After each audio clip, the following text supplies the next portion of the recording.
Ya pemirsa, Anda kembali bersama kami dalam Power Breakfast dan kita berada di segmen Create Up dan informasi berikutnya pemirsa, di mana ini terkait dengan traveling atau jalan-jalan nih pemirsa, di mana jika Anda jengah dengan aktivitas ibu kota, mungkin sebaiknya Anda habiskan waktu sejenak untuk berwisata. Terbatasnya waktu berlibur mengharuskan Anda mencari alternatif wisata yang letaknya tidak jauh dari Jakarta.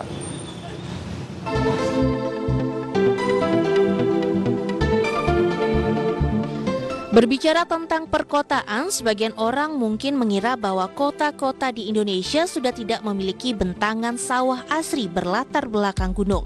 Namun kota Bogor ternyata menawarkan pemandangan tersebut melalui agro-edu-wisata organik Mulia Harja atau kampung tematik Mulia Harja. Terciptanya tempat wisata tersebut bermula dari lomba rancang kampung tematik milik Bapeda Kota Bogor pada tahun 2017. Saat itu pemuda Karang Taruna berinisiatif mengangkat tema agro karena Mulia Harja memiliki area pesawahan di perbatasan kota yang sangat instagramable. Dengan keunikan dan upaya yang dilakukan warga, akhirnya konsep Mulia Harja sebagai kampung bertema agro berhasil meraih predikat juara 1 seprovinsi Jawa Barat. Sejak saat itu, masyarakat sekitar menawarkan program wisata edukasi seperti menanam padi dan menyemai. Baru pada pertengahan 2020, tempat wisata tersebut semakin dikembangkan. Saat pandemi menerpa, kawasan wisata edukasi Agro Mulia Harja sempat mengalami pembatasan operasional.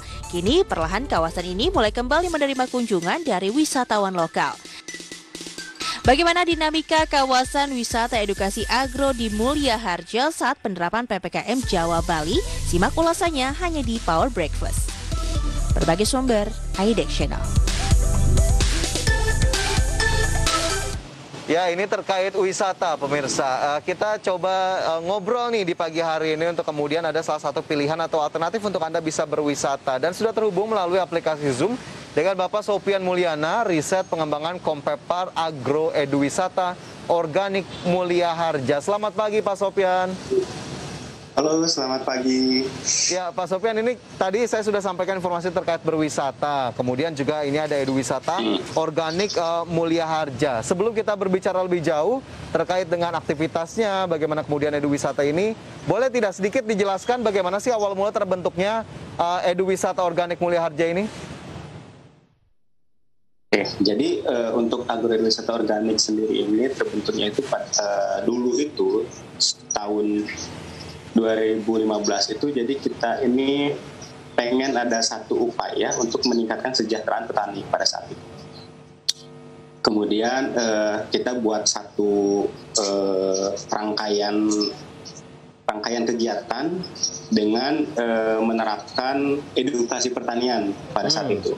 Pada saat itu kita menerapkan visiting untuk edukasi pertaniannya terhadap anak-anak sekolah, kemudian anak-anak perguruan tinggi seperti itu. Seiring berjalannya waktu, setelah kita menerapkan edukasi tersebut dan kita berhasil menarik perhatian dari pemerintah. Dan akhirnya didukunglah oleh pemerintah setempat. Seperti itu. Kemudian di tahun 2017, pemerintah melalui Bapeda itu mengadakan lomba rancang bangun kampung tematik pada saat itu. Dan kita ikut dan alhamdulillah kita keluar sebagai pemenang pada saat itu. Sehingga didorong oleh pemerintah untuk upaya pembangunan seperti itu, kemudian penyuluhan, pemberdayaan segala itu. Oke, jadi memang akhirnya ada peran pemerintah yang juga berpartisipasi dalam pengembangan agroedu wisata organik ini ya, Pak Sopian? Betul.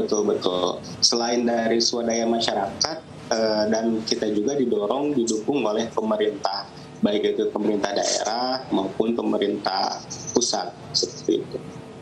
Oke, nah ini saya juga sudah melakukan riset kecil-kecilan begitu ya. Ini bagi warga Jakarta atau warga di daerah lain yang sepertinya ingin berwisata sekaligus mendapatkan edukasi, tapi mendapatkan pemandangan yang cukup indah begitu ya. Ini bisa datang ke sana. Tapi kemudian apa sih sebetulnya yang menjadi poin utama ditawarkan untuk masyarakat agar bisa berkunjung ke sana? Pak Sopyan. Apakah kemudian kegiatannya bermacam-macam di sana atau seperti apa? Oke, jadi selain dari pemandangan alam yang memang sangat luar biasa, untuk kegiatan di sana juga itu selain edukasi kita ada kita buat cycling untuk sepeda, kemudian untuk hiking, kemudian kita juga kalau misalkan mau pada nginep kita juga ada homestay seperti itu. Oke. Jadi fasilitas penunjangnya juga ternyata cukup banyak. Tapi nanti saya juga penasaran nih Pak Sopyan, bagaimana kemudian kehadiran kampung tematik agroekowisata ini bisa membantu perekonomian warga. Tapi nanti ya Pak Sopyan, kita sambung usai jeda. Pemirsa jangan beranjak dari tempat Anda, kami segera kembali sesaat lagi.